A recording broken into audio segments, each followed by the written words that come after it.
लिए वृंदावन बिहारी लाल की जय। आप भाग्यशाली हैं, आप घर बैठे श्री भक्तमाल की कथा सुन रहे हैं। आज आप श्री दक्ष जी की कथा सुनेंगे।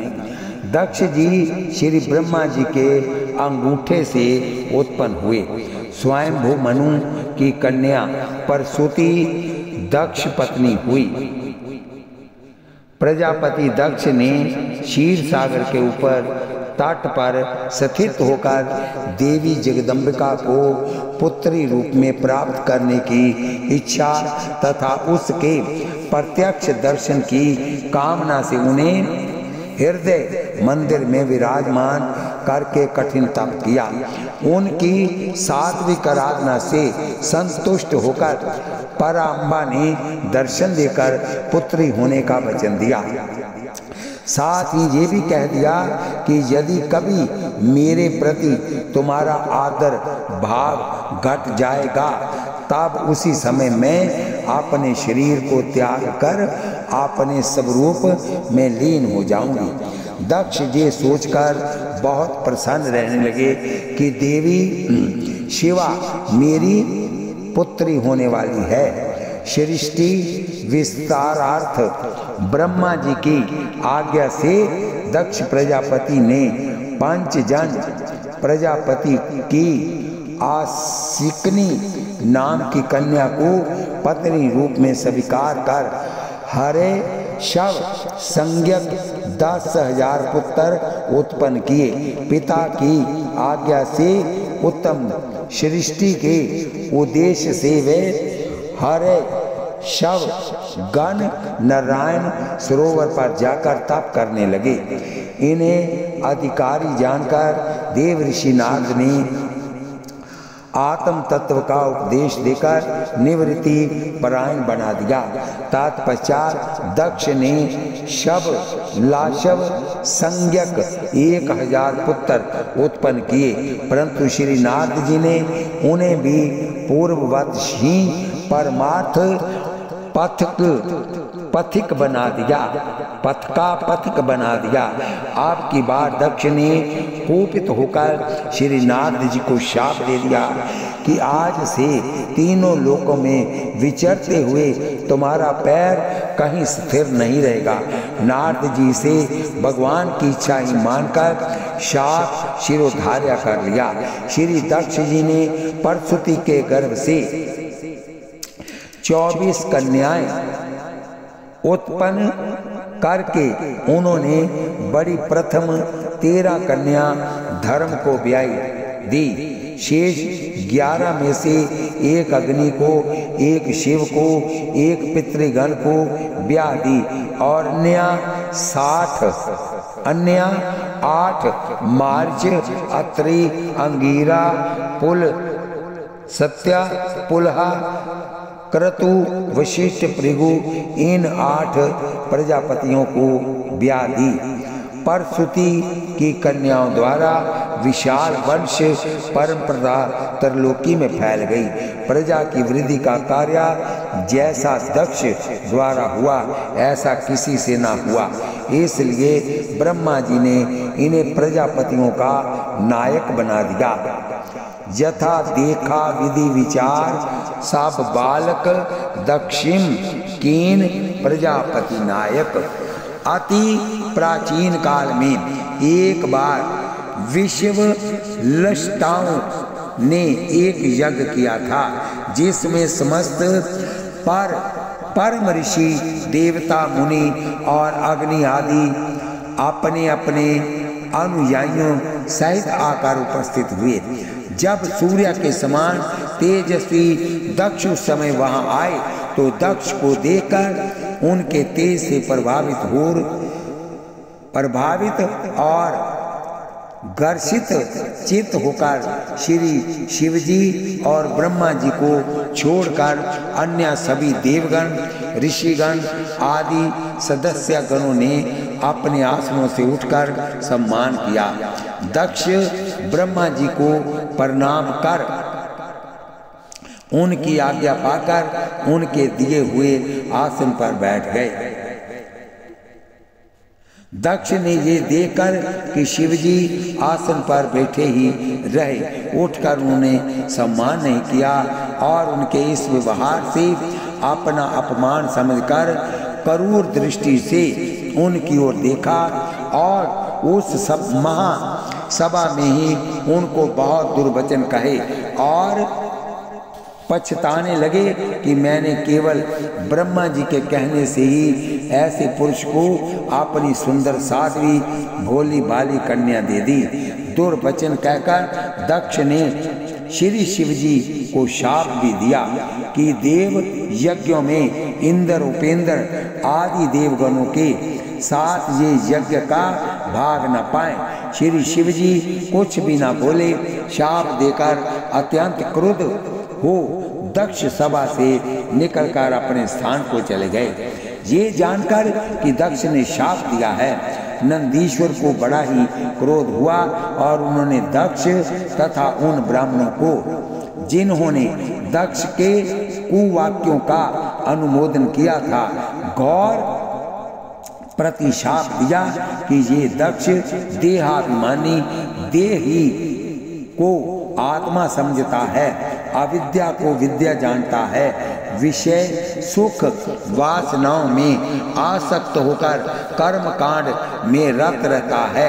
अतएवं यह जड़ पशु है, पशुओं के समान यह स्त्री लंपट हो और इसका मुख शीघ्र बकरे का हो, यह सदा तत्व ज्ञान से विमुख रहे। इस प्रकार शापी होने के बाद श्री शिवजी भी अपने गणों सहित वहां से चल दिए।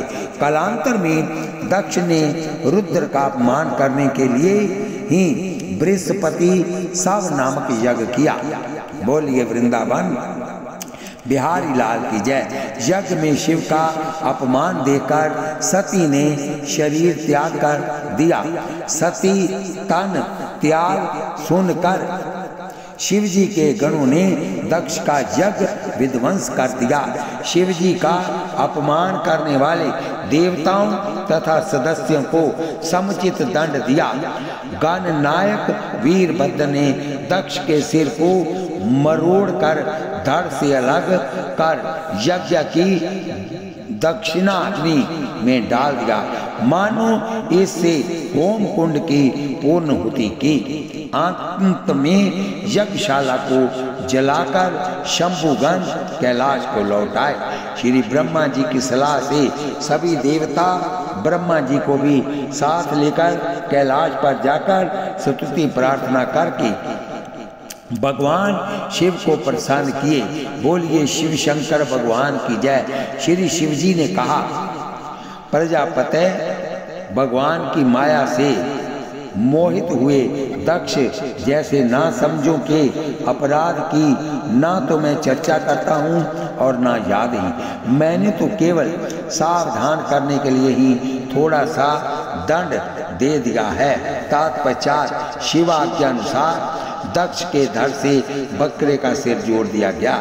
श्री शिवजी की कृपा से दक्ष सोकर जागे हुए के समान भी जी उठे। दक्ष का हृदय शुद्ध हो चुका था। श्री शिवजी के प्रति श्रद्धा का सिंधु उमड़ पड़ा और बड़े ही विनम्र भाव से उन्होंने शिवजी की स्तुति की। इसके बाद पुनः यज्ञ आरंभ किया गया, जिसमें यज्ञ पुरुष भगवान विष्णु ने साक्षात प्रकट होकर दक्ष को ज्ञानोपदेश देते हुए शिव ब्रह्मा तथा स्वयं वह तात्विक एकता का निरूपण किया। सब ने भगवान की स्तुति की। यज्ञ सानंद संपन्न हुआ। मैंने इस शरीर से शिव का अपमान किया है, ये विचार कर गलानी में भरकर प्रजापति दक्ष ने अपना वह शरीर त्याग कर परचेता गण की मारिशा नाम की पत्नी के गर्भ से पुनः जन्म लिया। उन्होंने जन्म लेते ही अपनी कांति से समस्त तेजस्वियों का तेज छीन लिया। श्री ब्रह्मा जी ने उन्हें पुनः प्रजापतियों के नायक पद पर अभिषिक्त कर दिया। ये कर्म करने में बड़े दक्ष थे, इसी से उनका नाम दक्ष हुआ। भगवदा आराधन पूर्वक उन्होंने सृष्टि का विस्तार एवं संरक्षण किया। आप शरभंग ऋषि जी की कथा सुनिए। परम तपस्वी श्री शरभंग जी ने एक बार 1 सहस्त्र वर्ष तक ऐसा कठिन तप किया कि इसके शरीर से अग्नि की ज्वाला निकलने लगी। देवराज इंद्र भयभीत हो गए और उन्होंने महर्षि का तप भंग करने के लिए गंधर्वराज विश्वावसु को भेजा। बहुत सी अप्सराओं को संग लेकर गंधर्वराज ने मुनि के आश्रम में आकर यथासंभव बहुत प्रयत्न किया, परंतु मुनि को तप से च्युत करने में समर्थ नहीं हो सके।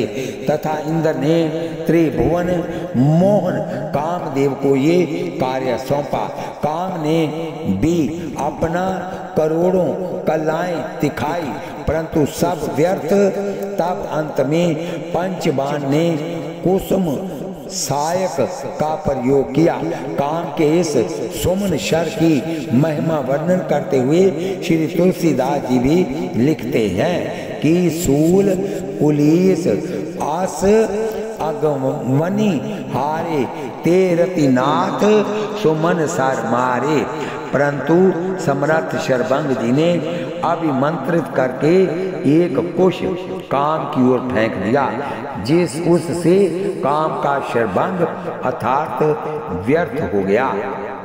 उसी दिन से उनका नाम शरभंग प्रसिद्ध हुआ। इन्होंने अपने महान तप से ब्रह्मलोक जीत लिया था।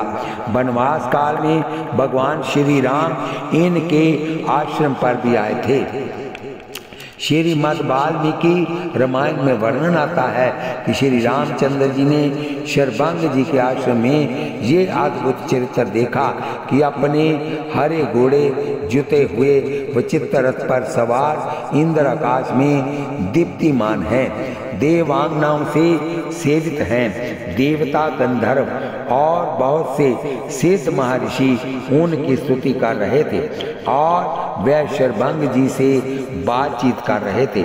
श्री राम जी को आते हुए देखकर इंद्र वहां से ये सोचकर चल दिए कि हमें वह देख न पावे। रावण वध होने पर मैं समीप से उनका दर्शन करूंगा। तदंतर श्री रामचंद्र जी शरभंग जी के आश्रम में आए और स्वागत आदि हो जाने पर मुनि से इंद्र के आगमन का कारण पूछा। उन्होंने जो बताया कि मैंने अपनी उग्र तपस्या से ब्रह्मलोक को जीत लिया है। इंद्र मुझे ब्रह्मलोक ले जाने के लिए आए थे, परंतु जब मुझे मालूम हुआ कि नरश्रेष्ठ आप थोड़ी ही दूर पर हैं, तब मैंने ये निश्चय किया कि आप शरीर के प्रिया अतिथि पुरुष से धर्मिष्ठ महात्मा के दर्शन बिना ब्रह्मलोक को ना जाऊंगा। बोलिए वृंदावन बिहारी लाल की जय। श्री रामचरितमानस में ये प्रसंग इस प्रकार वर्णित है। पुनियाए जय मुनि सरभंगा, सुंदर अनुज जानकी संगा।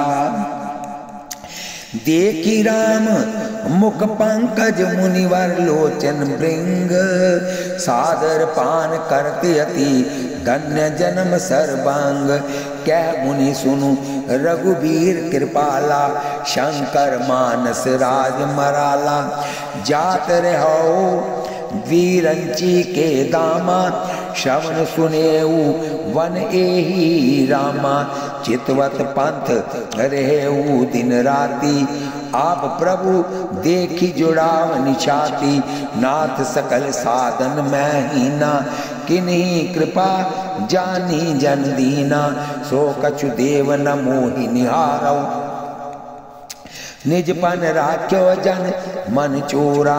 तब लगी रहूं दिन दीन लागी, जब लगी मिलो तुम ही तनु त्यागी।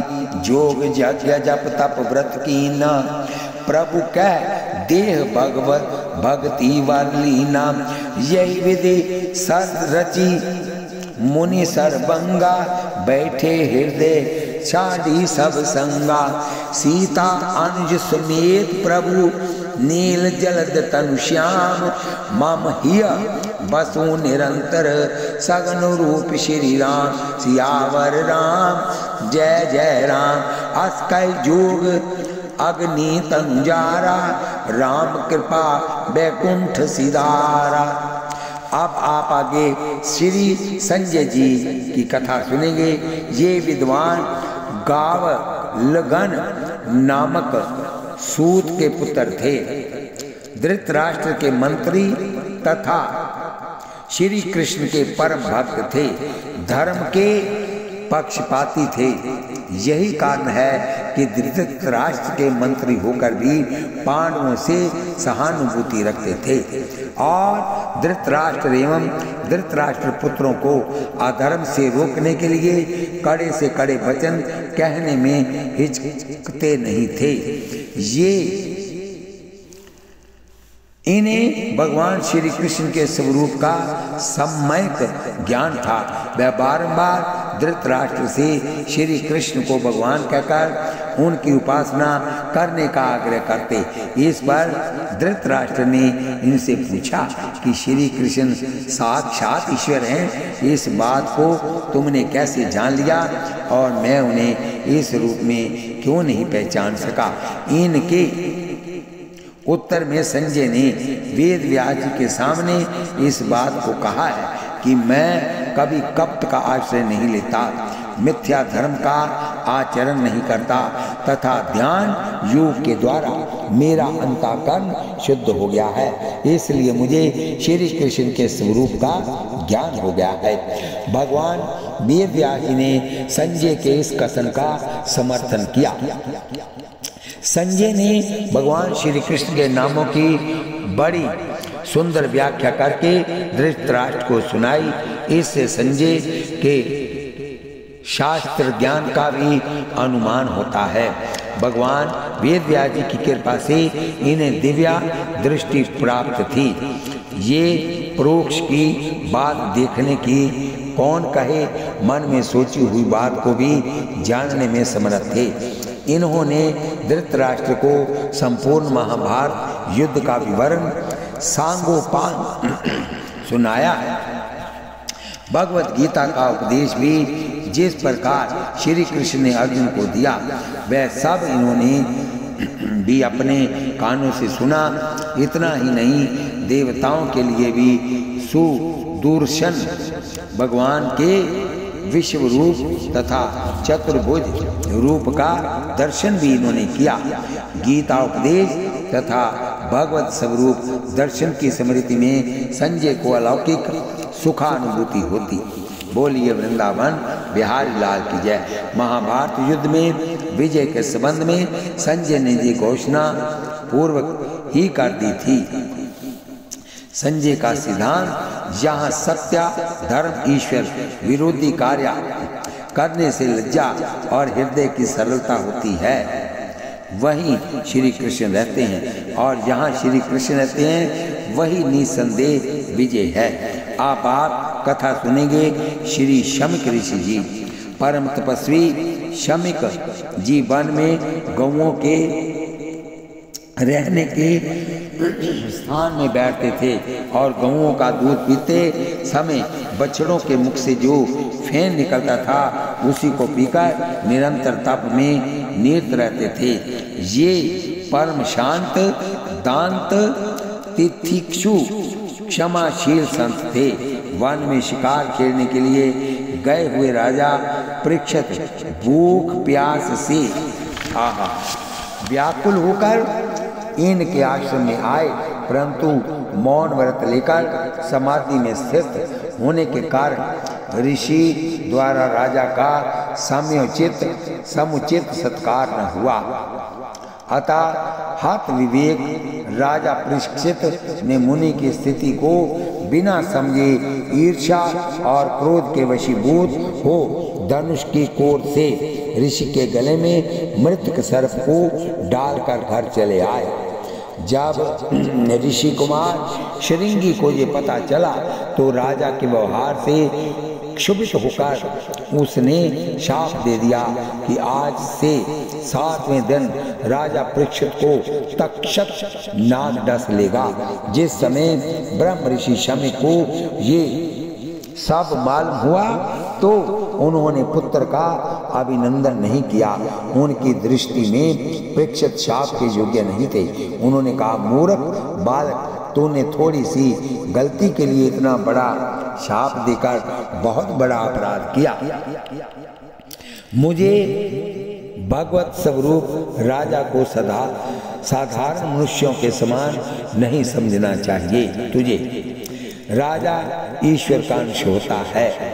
जिस समय राजा का रूप धारण करके भगवान पृथ्वी पर नहीं दिखाई देंगे, उस समय अराजकतावश निरंकुश प्रजा मनमाना आचरण करने लग जाएगी। तब उनके अपराधों के साथ हमारा कोई संबंध न होने पर भी वह हम पर लागू होगा। सम्राट परीक्षित तो बड़े ही तपस्वी, यशस्वी और धर्म धुरंधर हैं। उन्होंने बहुत से अश्वमेघ यज्ञ किए और वह भगवान के प्यारे भक्त थे। हैं वह ही राज ऋषि भूख प्यास से व्याकुल होकर हमारे आश्रम पर आए थे। वह शाप के योग्य कदापि नहीं थे। इस नासमझ बालक ने हमारे निष्पाप सेवक राजा का अपराध किया है। सर्वात्मा भगवान कृपा करके इसे क्षमा करें। महामुनि शमी को पुत्र के अपराध पर बड़ा पश्चाताप हुआ। राजा परीक्षित ने जो उनका अपमान किया था उस पर तो उनका ध्यान ही नहीं गया। यही साधु पुरुषों के स्वभाव की विशेषता है। तत्पश्चात महर्षि शमक ने अपने गौरमुख नाम वाले परम संयमी शिष्य द्वारा राजा को शाप की सूचना भेजी तथा स्वयं राजा की मंगल कामना की। बोलिए वृंदावन बिहारी लाल की जय। आप कथा सुनेंगे याज्ञवल्क्य जी। ये ब्रह्मा जी के अवतार हैं। एक समय की बात है कि ब्रह्मा जी एक यज्ञ कर रहे थे। ब्रह्मा जी की पत्नी सावित्री जी को आने में देरी हुई और शुभ मुहूर्त बीता जा रहा था। तब इंद्र ने एक गोप कन्या को लाकर कहा कि इसका पानी ग्रहण कर यज्ञ आरंभ कीजिए। परंतु ब्राह्मणी ना होने के कारण उसको ब्रह्मा ने गौ के मुख में प्रविष्ट कर जोनि द्वारा निकाल कर ब्राह्मणी बना दिया। क्योंकि ब्राह्मण का और गौ का कुल शास्त्र में एक माना गया है। फिर विधिवत उनका पानी ग्रहण कर उन्होंने यज्ञ आरंभ किया। यही गायत्री है। कुछ देर में सावित्री जी वहां पहुंची और ब्रह्मा जी के सब यज्ञ में दूसरी स्त्री को बैठे देखकर उन्होंने ब्रह्मा जी को शाप दिया कि तुम मनुष्य लोक में जन्म लो और कामी हो जाओ। अपना संबंध ब्रह्मा से तोड़कर वह तपस्या करने चली गई। कालांतर में ब्रह्मा जी ने 4 ऋषि के यहाँ जन्म लिया और वहाँ याज्ञवल्क्य नाम हुआ। तरुण होने पर वह शाप विषाद अत्यंत कामी हुए, जिससे पिता ने उनको घर से निकाल दिया। पागल सरीखे भटकते हुए वह चमत्कारपुर में शाकल्य ऋषि के यहाँ पहुँचे और वहाँ उन्होंने वेदाध्ययन किया। एक समय अनरत देश का राजा चातुर्मास्य व्रत करने को वहाँ प्राप्त हुआ और उसने अपने पूजा पाठ के लिए शाकल्य को पुरोहित बनाया। शाकल्य ऋषि नित्य प्रति अपने यहाँ एक विद्यार्थी पूजा पाठ करने को भेज देते थे। एक बार याज्ञवल्क्य जी की बारी आई। ये पूजा आदि करके जब मंत्राक्षत लेकर आशीर्वाद देने गए तब वह राजा विषय में आसक्त था। अतः उसने कहा कि ये लकड़ी जो पास ही पड़ी है इस पर अक्षत डाल दो। याज्ञवल्क्य जी अपमान समझकर क्रोध में आ आशीर्वाद के मंत्राक्षत काष्ठ पर छोड़कर चले गए। दक्षिणा भी नहीं ली। मंत्राक्षत पढ़ते ही काष्ठ में शाखा पल्लव आदि हो गए। ये देखकर राजा को बहुत पश्चाताप हुआ कि यदि ये अक्षत मेरे सिर पर पड़ते तो मैं अजर अमर हो जाता। दूसरे दिन राजा ने शाकल्या जी को कहला भेजा कि आज भी उसी शिष्य को भेजिए, परंतु उन्होंने कहा कि उसने हमारा अपमान किया है, इसलिए हम नहीं जाएंगे। तब शाकल्या ने कुछ दिन और विद्यार्थियों को भेजा। राजा विद्यार्थियों से दूसरे काष्ठ पर आशीर्वाद छुड़वा देता, परंतु किसी के मंत्राक्षर से काष्ठ हरा भरा न हुआ। ये देखकर राजा स्वयं जाकर आग्रह किया कि आप याज्ञवल्क्य को ही भेजें, परंतु इन्होंने साफ जवाब दे दिया। शाकल्या को इस पर क्रोध आ गया और उन्होंने कहा, गुरुजी जो शिष्य को एक ही अक्षर प्रदान करता है, पृथ्वी में कोई ऐसा द्रव्य नहीं है जो शिष्य देकर उससे ऋण हो जाए। बोलिए वृंदावन बिहारी लाल की जय। जो गुरु अभिमानी हो, कार्य क्या करना उचित है क्या नहीं वो नहीं जानता हो, ऐसा दुराचारी चाहे वह गुरु ही क्यों ना हो, उसका परित्याग कर देना चाहिए। तुम हमारे गुरु नहीं, हम तुम्हें छोड़कर जाते हैं। ये सुनकर शाकल्या ने अपनी विद्या लौटा देने को कहा और अभिमंत्र जल दिया कि इसे पीकर वमन कर दो। याज्ञवल्क्य जी ने वैसा ही किया। अन्न के साथ वह सब विद्या उगल दी। विद्या निकल जाने से वह मूढ़ बुद्धि हो गए। तब उन्होंने हाटकेश्वर में जाकर सूर्य की 12 मूर्तियां स्थापित करके सूर्य की उपासना की। बहुत काल बीतने पर सूर्य देव प्रकट हुए और वर मांगने को कहे। याज्ञवल्क्य ने प्रार्थना किया कि मुझे चारों वेद सांगोपांग पढ़ा दीजिए। सूर्य ने कृपा करके उन्हें वह मंत्र बतलाया जिससे वह सूक्ष्म रूप धारण कर सके और कहा कि तुम सूक्ष्म शरीर से हमारे रथ के घोड़े के कान में बैठ जाओ। हमारी कृपा से तुम्हें ताप न लगेगा। मैं वेद पढ़ाऊंगा, तुम बैठे बैठे सुनना। इस प्रकार याज्ञवल्क्य ने सूर्य से संगोपांग चारों वेद पढ़ा। बोलिए वृंदावन बिहारी लाल की जय।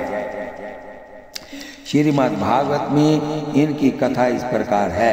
याज्ञवल्क्य जी ने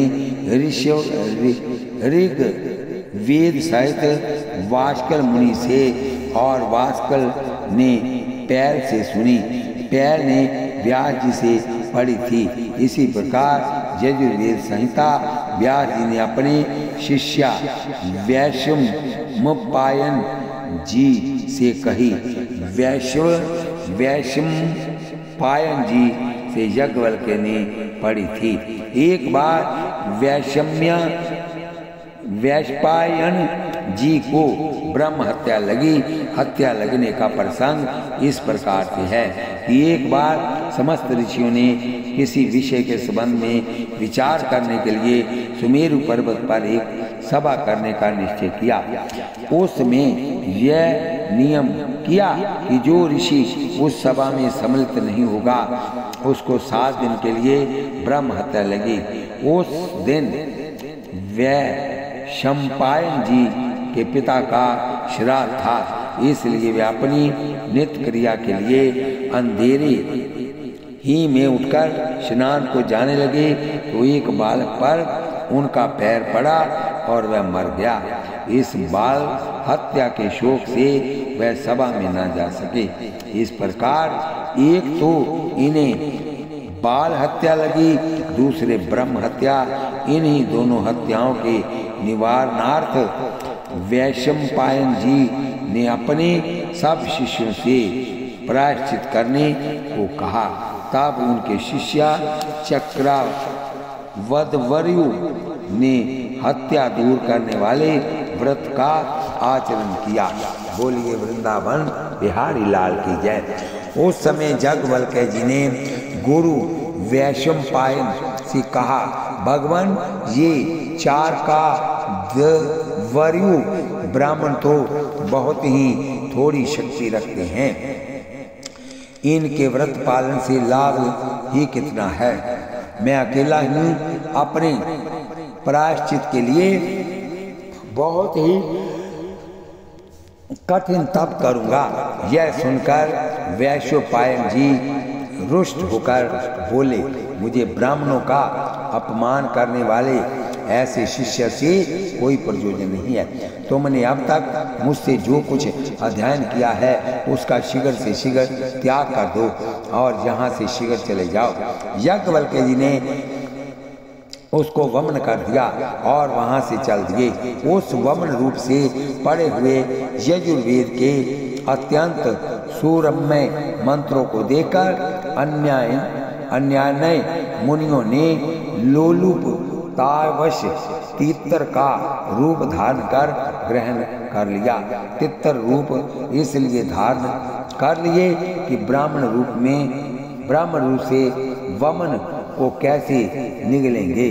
यही कारण है कि वह अत्यंत मनोहर यजु शाखा तैतीरिया शाखा कहलाई।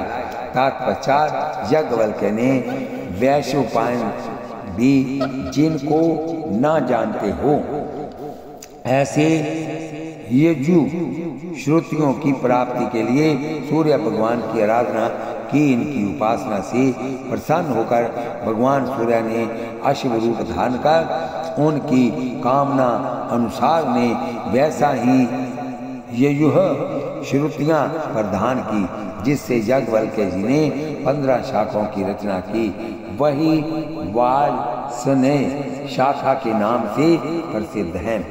वाजस्नेय संहिता के आचार्य होने से इनका नाम वाजस्नेय भी हुआ। एक बार मोक्षविद जनक के पिता देवराज जी ने यज्ञ किया। अध्वर्यु कर्म में जो प्रायश्चित आदि रहता है उसे वैशंपायन जी करा रहे थे। उनके करने में कुछ त्रुटि हो जाने से यज्ञ में कुछ न्यूनता मालूम पड़ी। उस समय याज्ञवल्क्य जी ने वैशंपायन जी को टोका। तब जनक तथा वैशंपायन दोनों ने इनसे प्रार्थना की कि उसकी पूर्ति करा दें। याज्ञवल्क्य जी ने अपने वेदों से उस त्रुटि की पूर्ति कराई।